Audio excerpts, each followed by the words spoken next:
Bonsoir à tous, bienvenue sur La 3, vous regardez Tam Tam. On parle beaucoup aujourd'hui de la menace climatique, mais beaucoup moins de la destruction de la biodiversité, qui représente pourtant un désastre pour l'harmonie et la beauté de notre mère nature, mais aussi un très grand danger pour la survie de l'humanité. La biodiversité est notre boîte à outils pour l'avenir, disait notamment l'ex-ministre français de l'Environnement Nicolas Hulot. La destruction de la biodiversité, en 2 chiffres, ces 30 dernières années en Europe, nous avons perdu 80% des insectes, 30% des oiseaux. Notre invité ce soir est l'océanographe et biologiste français Gilles Boeuf, président du comité scientifique de l'Agence française pour la biodiversité. Il nous rappelle que l'être humain est un être vivant, parmi les autres dans l'écosystème, et que nous pouvons tous agir pour préserver notre plus grand patrimoine commun. Une belle rencontre signée par notre journaliste Catherine Parmentier.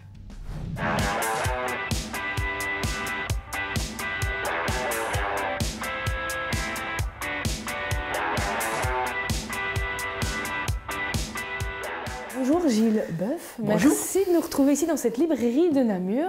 Alors vous êtes biologiste et français et vous venez ici pour parler avec nous de biodiversité parce que en fait votre ambition c'est aussi de se dire qu'à un moment donné on parle beaucoup de changement climatique mais on parle très peu de la crise de la biodiversité qui pourtant est une menace quand même assez importante. Si vous deviez expliquer à quelqu'un en une phrase ou deux qu'est-ce que c'est la biodiversité, qu'est-ce que ça veut concrètement dire ce mot? C'est ultra simple. La biodiversité, c'est la partie vivante de la nature. Et on met aujourd'hui tout l'ensemble des relations que tous les êtres vivants, y compris les bactéries, ont entre eux et avec leur environnement. Et du coup, cette biodiversité, aujourd'hui, elle est menacée. Les rapports alarmants à ce niveau-là, ils se succèdent. Est-ce qu'on peut un peu dire où on en est exactement? À quel point est-elle menacée? Alors, ce qu'il faut dire aujourd'hui, c'est qu'elle a toujours changé, cette biodiversité. Elle est passée par des crises dramatiques. On en connaît au moins 60 crises. Depuis 600 millions d'années avant, on ne sait pas trop ce qui se passait. Donc 60 crises, dont 5 majeures, ce qui a fait dire à certains, est-ce qu'on n'est pas en train de mettre en ce moment les conditions d'une 6e crise, exactement. Et ces crises, c'est quoi? C'est la disparition de tout le vivant dans l'océan et sur les continents en un temps court. Et elle a toujours changé, mais n'empêche que malgré ces crises-là, elle a toujours augmenté. Et on pense qu'on a atteint le sommet à peu près il y a 2 siècles. Donc aujourd'hui, l'humain, par ses activités économiques, l'a détruit. Et pour 5 raisons évidentes qu'on comprend très facilement, on détruit les écosystèmes, on détruit la nature. On arrache une forêt, on assèche une mare, on fait un parking dessus, on pollue. Même des zones où l'humain n'est pas, c'est pollué en Antarctique, en Arctique, il n'y a pas d'humain. Hein. On dissémine tout partout, on transporte une espèce d'un bout à l'autre de la planète, des plantes, des animaux. On surexploite les pêches maritimes d'un côté, la forêt tropicale de l'autre. Et enfin, la dernière raison, c'est le climat qui change. Mais ce n'est pas l'essentiel aujourd'hui, au moment où on parle là, sur l'effondrement du vivant. Ça va devenir quelque chose de très important, mais pour l'instant, les causes que j'ai évoquées avant sont prédominantes. Le climat n'arrange pas les choses, parce qu'il change trop vite. Mais aujourd'hui, quand vous parlez qu'on est peut-être dans cette 6e crise, etc., pourquoi? On a atteint vraiment un seuil où là, on voit qu'on risque une extinction de l'espèce? Alors non, moi je dis souvent justement, je suis différent des écolos. Hein. Moi, vous ne m'entendrez pas jamais parler de crise d'extinction. Elle n'est pas là. Si on continue comme on fait aujourd'hui, ça peut venir, mais ça prendra 2 ou 3 siècles en fait. On est dans une crise d'effondrement du nombre des individus dans toutes les populations vivantes. Donc une diminution drastique en fait. Voilà, la moitié des éléphants, la moitié des girafes en 30 ans. Là récemment en France, on vient de publier un papier au Musée d'histoire naturelle à Paris, où on montre qu'on a perdu en 12 ans 30% des oiseaux dans les champs agricoles. Oiseaux communs. C'est ça qui se produit aujourd'hui. Les poissons disparaissent. Pas en tant qu'espèce, ils disparaissent en tant que d'individus dans les populations. C'est ça qui se produit aujourd'hui et ça fait que s'accélérer. Et même nous, en scientifiques, on est très surpris par les chiffres récemment publiés. Les 3/4 des insectes qui volent en 27 ans. Et ça, c'est vraiment très, très préoccupant. Et le problème de base de tout ça, c'est un problème philosophique, c'est que l'être humain, il se considère comme un être à part du système vivant. Il se croit en final le droit de surexploiter, de polluer, etc.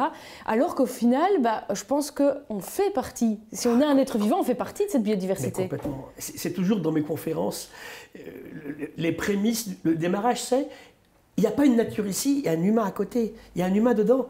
Tous les deux, on est fait aux 2/3 d'eau. J'ai un peu plus d'eau que vous parce que je suis un garçon. Ensuite, à la naissance, un bébé, c'est 3/4 d'eau. On a autant de cellules bactériennes sur notre peau, dans nos cheveux, notre trou de nez, qu'à l'intérieur, que de cellules humaines. Ensuite, on vit dans ce milieu biologique, puisqu'on ne mange que du biologique, on ne coopère qu'avec du biologique. Il faut absolument tuer ce mode de pensée qu'on est là pour dominer, pour diriger, pour surexploiter. On est là dans un système vivant dont on fait partie, on n'est ni au-dessus ni à côté, on est quelque part dedans. Hein. Et ça, il faut vraiment qu'on s'en persuade, parce que si on y parvient, on comprendra que chaque fois qu'on agresse cette nature qui nous entoure, on s'auto-agresse. Ce qui est un peu stupide pour une espèce qui s'est appelée sapiens. Alors, plutôt que s'apitoyer sur ce constat-là, on a tous le potentiel d'agir pour inverser un peu la tendance. Et donc, ce que je vais proposer, c'est de vous passer la tablette. Dessus, il y a 7 photos. 7 photos que je vous propose de commenter en proposant une action concrète que tout un chacun peut faire, que ce soit agriculteur, citoyen, dans un collectif de citoyens, pour chacune des photos. Et je vous laisse libre de passer de l'une à l'autre. Ah, les lombrics. Une bonne terre agricole, c'est plusieurs centaines de lombrics au mètre carré. Et aujourd'hui, en Belgique et en France, on a des terres où il n'en reste plus ou quelques-uns. Or, ils jouent un rôle fondamental dans la réaération du sol sur le principe de productivité du sol. Pas de labour, avoir un maximum de vers de terre et on fait de la très bonne production végétale. Donc il faut les garder avec nous. Et qu'est-ce qu'on peut faire pour les garder avec nous, par exemple, comme action concret? Arrêter les pesticides et les insecticides. Et puis ne pas labourer non plus. Et puis ce qu'on fait maintenant, ça marche bien maintenant, c'est qu'on en élève et on les remet dans les zones où il n'y en a plus. Et on gagne énormément en productivité. Il faut les garder avec nous, ils sont essentiels. Un joli bocage. Alors ça peut être pris un petit peu partout. Là, c'est un très joli paysage parce qu'il est profondément humain. Ce paysage n'a rien à voir avec une nature ancestrale. Hein. C'est l'humain qui l'a construit. J'ai tout le respect pour ce genre de paysage. Ce que j'adore ici, c'est qu'il y a des haies partout. On n'a pas des grands champs avec des grandes surfaces, il y a différentes couleurs. Et ces haies permettent en fait à toute une diversité biologique des oiseaux, beaucoup d'arthropodes, d'insectes en particulier, de vivre là. Et ça marche très bien. Ces prairies sont très très productives. Parmi les écosystèmes de régions tempérées, c'est ça qui produit le plus. On fait son bois sur les haies, pas besoin d'enlever la forêt, et on cultive différentes espèces qui nous permettent de réagir à des changements climatiques ou des choses comme ça. Ça, c'est typiquement le paysage dont on rêve, effectivement, le bocage. Ça, c'est la COP 2015. Ah, mais c'est la nôtre, c'est la COP de Paris. Alors, je dirais qu'au plan politique et au plan diplomatique, c'est une superbe réussite. Jamais 195 pays se mettaient d'accord en disant « on va signer ». Maintenant, au niveau écologique, sur les 195 pays compromis et les 180 consignés, il y en a 9 qui font le boulot. Ouais. Donc il reste un énorme travail à faire. Il faut transformer ça en réussite écologique, bien sûr. Et ça pose la question, ces accords-là aussi, du temps politique. Hein. Le penser à court terme, ça suffit, quoi. À un moment donné, c'est aussi penser long terme. Vous savez, c'est Groucho Marx qui disait un jour « Mais pourquoi j'irais faire quelque chose pour mes descendants et n'ont jamais rien fait pour moi ?» C'est la maxime politique, ça. Ça veut dire qu'aujourd'hui, si on est obsédé par sa réélection, on ne prend pas les vraies mesures qu'il faut prendre, qui sont difficiles, qui sont courageuses et impopulaires. Je préférais des mandats plus longs avec des gens qui, effectivement, font des choses, mais en l'annonçant aux gens auparavant, bien sûr. Et pour ça, est-ce qu'il ne faut pas une gouvernance mondiale pour certains aspects? C'est la question qui est posée. Ah bah oui. Cette image, vous savez, récemment, on a publié une photo qui a fait le tour du monde d'une petite île qu'on ne connaissait pas. On ne l'avait jamais vue par les satellites, elle est au sud de l'Islande. L'humain n'avait jamais débarqué dessus. On la trouve, on débarque, c'est ça. Couvert de déchets plastiques. Donc je répète, l'homme pollue des zones où il n'est pas. On a fait nous des missions de plongée récemment en Papouasie, jusqu'à 200 mètres, c'est jonché de canettes, de morceaux de verre, de plastique qui a coulé au fond de l'océan. Et quel acte concrètement on peut poser face à ça? Il y a deux choses à faire. Premièrement, arrêter de produire ces plastiques, qui ne soient pas dégradables. Je pense qu'on peut trouver des solutions, du papier, autre chose. Hein. Et après les ramasser. Mais je suis contre le fait qu'aujourd'hui on commence à ramasser ces déchets si par ailleurs on ne traite pas la question en amont. Parce qu'ils vont continuer à le lâcher. Il est encore temps. Je suis d'accord. Il n'est jamais trop tard pour bien faire. Ça veut dire qu'aujourd'hui il faut absolument que les citoyens en fait s'emparent de la question. Moi je ne crois pas à un règlement politique unique de ces questions-là. Il faut absolument une réaction générale. Ça veut dire qu'aujourd'hui il y a vraiment un mouvement citoyen à mettre en place pour qu'on mette ces questions-là en première priorité. Ne plus faire confiance à aucun gouvernement qui ne mette pas en priorité les questions d'effondrement du vivant et de changement climatique. Il est encore temps, c'est clair, avec une seule réserve que je ferai, on me parle de résilience en permanence. C'est très bien. Mais une chose tellement incroyable, on ne peut pas résilier si on est mort. C'est pas faux. Voilà. Et bien sûr que si tous les jours on pense à ça, ça va changer beaucoup la chose. Et alors on parle du message qu'on peut adresser aux politiques par ces mouvements citoyens de manifestation pour le climat, mais il y a aussi quelque chose qu'on doit faire le deuil, c'est accepter de rogner un peu peut-être sur notre confort et accepter aussi que l'alimentation, elle doit pas spécialement prendre aussi peu dans notre part de pouvoir d'achat. Je viens de le dire. Le low cost, il y a 40 ans, 50 ans, c'était 50% de ce qu'on achetait, c'est 14 aujourd'hui.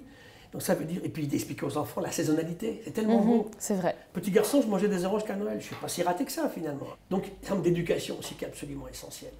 Et ça, je pense qu'on peut y gagner. Manger moins, manger beaucoup mieux, payer ce qu'on mange, et ça changera déjà beaucoup de choses. Et c'est pareil pour le transport aérien. Emmenez votre copine passer le week-end à Pékin, c'est monstrueux. Tout ça, il faut qu'on réfléchisse à ces comportements-là qui aujourd'hui sont absolument hors du temps. Merci de nous avoir rappelé Avec finalement plaisir. et de nous appeler peut-être à plus de simplicité dans nos rapports à la nature, dans nos rapports à l'alimentation, etc. Merci et bonne continuation dans votre plaidoyer, on va dire, pour la biodiversité. Voilà, pas pour la planète, hein, pour les humains qui sont dessus. Merci.